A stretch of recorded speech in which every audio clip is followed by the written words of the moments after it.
신진 사대부란 고려 말기의 집권 세력이자 조선의 건국 세력을 말합니다. 고려 후기 권문 세족의 횡포를 비판하면서 새롭게 등장했습니다. 공민왕 16년 성균관에서 이색을 중심으로 성리학을 공부하여 과거에 급제한 이들을 신진사대부라고 부릅니다. 안녕하세요. 역사산책 자팍다식 채널입니다. 오늘은 신진사대부의 등장, 고려와 조선을 잇는 징검다리가 되다 라는 제목의 영상 보내드리겠습니다. 구독과 좋아요 부탁드립니다. 감사합니다. 사대부란 사, 즉 교양인과 대부, 즉 관료의 합성으로서 학문적 교양과 정치적 실무 능력을 갖춘 학자적 관료를 일컫습니다. 이 용어 자체는 고려시대 전반에 걸쳐 사용된 것으로 특별히 새로 등장한 것은 아닙니다. 애초에 춘추 전국시대의 용어를 가져와서 사용한 것이죠. 그래서 새롭게 등장한 사대부라는 의미로 신진사대부라는 명칭을 사용한 것입니다.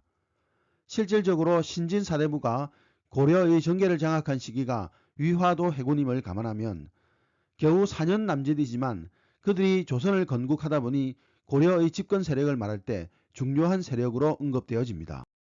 사대부 계층의 기원으로 흔히 말하는 것이 능문능리한 관인층입니다.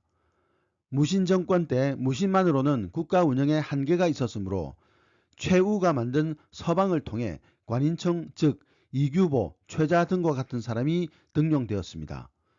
이렇게 등용된 관인층은 무신정권의 꼭두가시 노릇을 하며 대접받았고 무신보다 더 대접받는 경우도 많았습니다. 그러나 권력을 잡은 관인청은 원간섭기 오히려 권문세적으로 발전하였으며 성리학과도 전혀 무관한 계층이었습니다.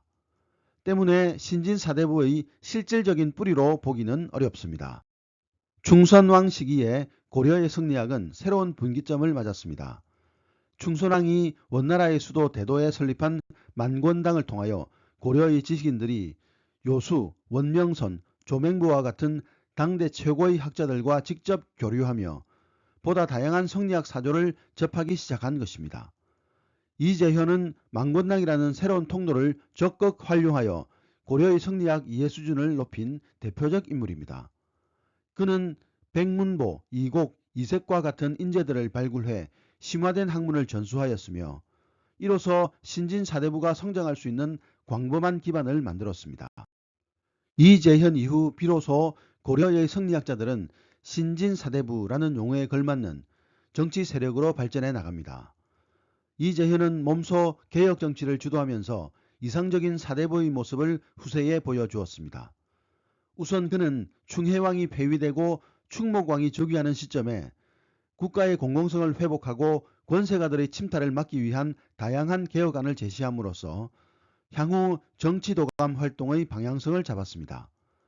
또한 공민왕 즉위 초반의 정국에도 참여하여 충목왕 때 성공하지 못한 내정개혁을 다시 한 차례 추진하기도 하였습니다. 이색과 그의 문인 단계에 이르면 신진사대부가 보다 뚜렷한 정치 세력으로 발전해 나가는 양상을 확인할 수 있습니다. 이색이 성균관을 재건할 때 함께했던 김구용, 정몽주, 박상충, 이숭인 등은 공민왕 말년에 신돈의 국정 운영을 강력하게 비판하면서 유교 본의의 정치를 지향하였으며 우왕이 즉위한 뒤에는 이인임 일파가 다시 원과의 외교관계를 재개하려 하는 것에 극력 반대하였습니다. 비록 공민왕의 분노와 이인임의 탄압으로 큰 성과를 가져오지는 못했지만 위험을 감수하고 집단적으로 비판의 목소리를 냈다는 점에서 이 시기 신진사대부는 분명 과거와는 다른 자의식과 현실인식을 보여주었습니다. 신진사대부라는 계층이 정치 세력으로 등장한 시기는 공민왕 시기입니다.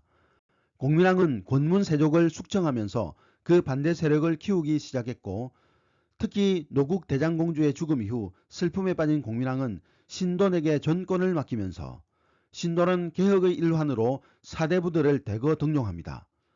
그 덕분에 이색을 비롯한 성리학의 밝은 관리들이 본격적으로 정계에 진출하게 됩니다.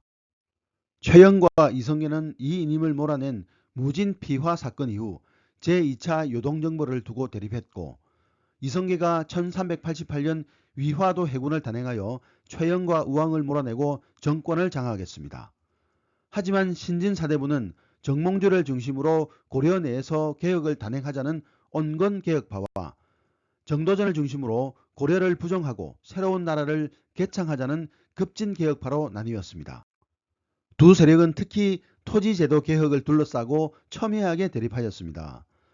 급진개혁파가 토지 겸병 문제를 해결하기 위해서 사전을 혁파해야 한다고 주장한 반면 온건개혁파는 경솔하게 옛법을 고쳐서는 안 된다는 입장을 견지했습니다. 이것은 단순히 경제적 이권을 얻기 위한 싸움이 아니었습니다. 고려의 전통적 지술을 인정하는 바탕 위에서 고려 사회를 개조할 것인가, 아니면 그것을 부정하고 새로운 사회를 창조할 것인가 하는 문제와 직결된 싸움이었습니다. 실제로 토지제도뿐만 아니라 예를 해석하고 실천하는 방식, 불교에 대한 태도 등에서도 양자는 다른 모습을 보여주었고 다양한 이념적 논쟁을 낳았습니다. 두 세력은 공양왕 옹립까지는 대체적으로 뜻을 같이 했으나 세력 다툼 끝에 결국 과전법이 시행되고 정몽주를 이방원이 살해하면서 온건개혁파는 몰락했고 고려 역시 1392년에 멸망했습니다. 그러나 온건개혁파는 고려 멸망 이후 국왕에 대한 충성을 지킨 이들로 조선시대에도 칭송을 받았으나 급진개혁파 정도전은 태종에게 찍혀 그 이름도 남기 어려웠습니다. 급진개혁파는 조선 건국에 참여하여 조선의 지배층이 되었습니다. 이후 이들이 관악파를 형성해 본격적으로 등장하기 시작하며 조선 왕조의 지배계층으로 자리잡아가고 세종 집권기에 그 절정을 이룹니다. 그러나 단종 집권기에 계유정난이 일어나 세조가 집권했고 이에 성산문 등 집현전 계통의 사대부들이 단종 복위를 꾀하다 발각된 여파로 집현전과 경련 등 사대부들의 정치적 기반이 폐지되면서 그 기세가 위축되었습니다. 이쯤부터 관악파의 일부 갈래이며 계유정난에 가담하거나 찬성한 사대부들이자 중앙의 권력 기반을 가진 사대부인 훈구파와 온건개혁파의 일부 갈래이자 향촌 사회에 뿌리를 두고 성장하는 사대부들인 살인파가 등장하기 시작합니다. 이후 살인파는 성종의 살인파 중용과 조광조의 개혁 등을 계기로 중앙정계에 진출하기 시작하며 훈구파와 반정공신과 외척 등 반대 세력들의 견제로 인한 온갖 사화를 겪으면서도 끝내는 선조 때 정계를 완전히 장악하는 데 성공하여 결국 조선의 지배층 자리를 확고히 하게 됩니다. 이후 선조 때부터 살인파의 붕당 정치가 시작되어집니다.